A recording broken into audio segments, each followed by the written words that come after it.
I want to take a quick look at what causes anxiety, as I'm a firm believer in you have to understand something before you can even begin to fix it. In order to explain this to you properly, I need to take a moment and talk to you about how your brain learns, how it acquires knowledge really.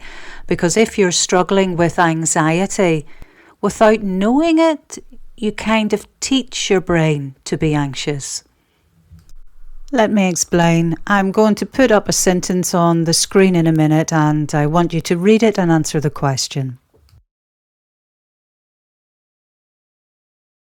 Bit of a no-brainer, you could even read it with a typo.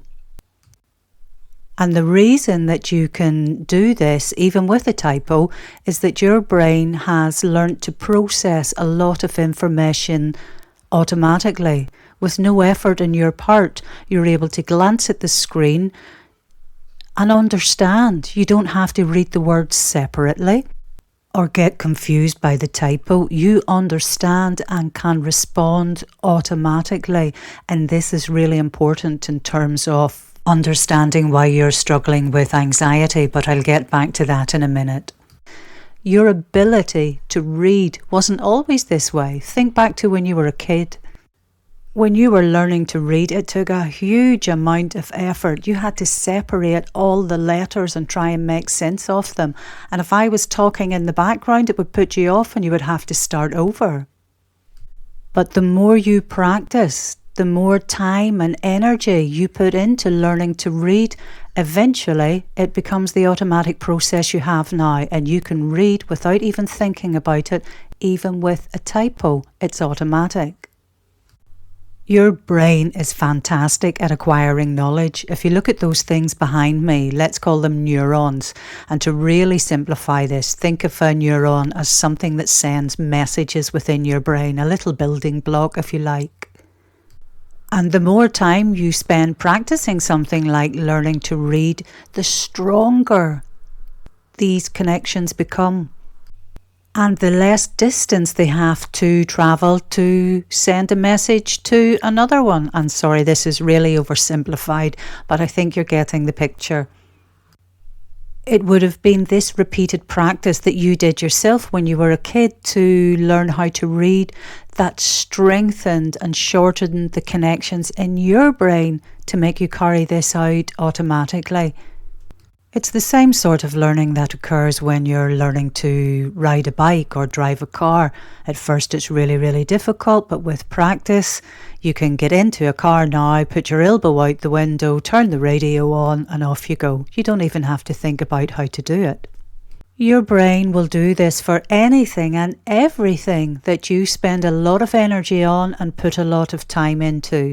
Really useful things like learning to read, ride a bike, drive a car, and things that are really not helping you in any way. So if you spend enough time stuck in your head with anxious thoughts and worries, going over the same thing over and over again, feeling anxious because, do you remember I said in the previous video that your thoughts, they can make you feel something in your body, they can make you feel anxious, and changing how you do things. Maybe you avoid some things that you think might make you feel anxious. Your brain doesn't really care if this is a helpful skill for you to learn or not. It just pays attention to what you're doing. And these connections become stronger. What I want you to take from what I've just said is that the more time you dedicate to having these thoughts in your head, the more energy you put into them. It's like a practice and they become available to you at any given time. Which leads me on to telling you about how this all gets triggered in your brain. What exactly happens that makes you feel anxious for no reason or worrisome thoughts pop into your head? It's to do with how your brain stores memories. I won't go into too much detail in this introductory course, but I'll give you a brief overview so you understand. Let's say this is you at work and everything's fine and suddenly you start to feel a bit anxious. You're not really paying attention to the telephone call anymore as you're worried, what if I say something stupid? What if my mouth gets dry and I'm not able to talk? Your brain just won't store the words, it will store everything else that's going on for you. Do I sound anxious? Does the person I'm talking to, can he pick up on it? Can other people see that I'm anxious? Your memory stores this. If you're feeling nervous, anxious, afraid, worried, your brain will store this. Later on in the day, when the phone starts to ring again and you think, oh no, what if that happens to me again? What if I get anxious? Your brain stores this. What I'm trying to say to you is that everything you're thinking, everything that you're feeling in your body, and everything that you are doing is getting stored in a little file relating to anxiety. It's not actually a file, but it's easier for me to explain what's happening. And the really important part of this is that you can trigger these memories without any conscious effort on your part. You don't have to do anything. It's not that you take a conscious decision and open up the file and look for things. No, unfortunately, it's not working that way. It's an implicit memory that will get triggered with no effort on your part. So if you see, feel, think, or do anything remotely related to anything that's in that little file in your brain, it gets triggered. So if the phone starts ringing again, it can get triggered. If another work situation comes up, it can get triggered. If you experience something similar, it can get triggered. And eventually your brain will just go, okay, let's give him absolutely everything to do with anxiety that we have in the file.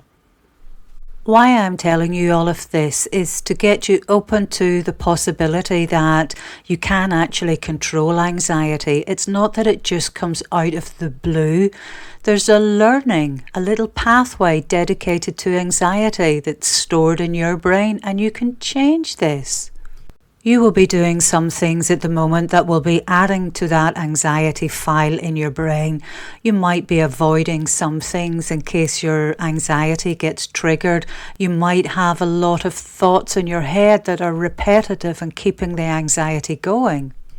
And that's the whole idea of this course. Hopefully you'll understand from this video that your brain is capable of learning, but rather than it learning things that you don't want and storing all these things in memory, I want to create a new learning in your brain, so to speak. One that is actually going to be helpful for you. The whole idea of the work that I do is to give people understanding. As for most people, once you understand the problem, then you're in a position to fix it and to change.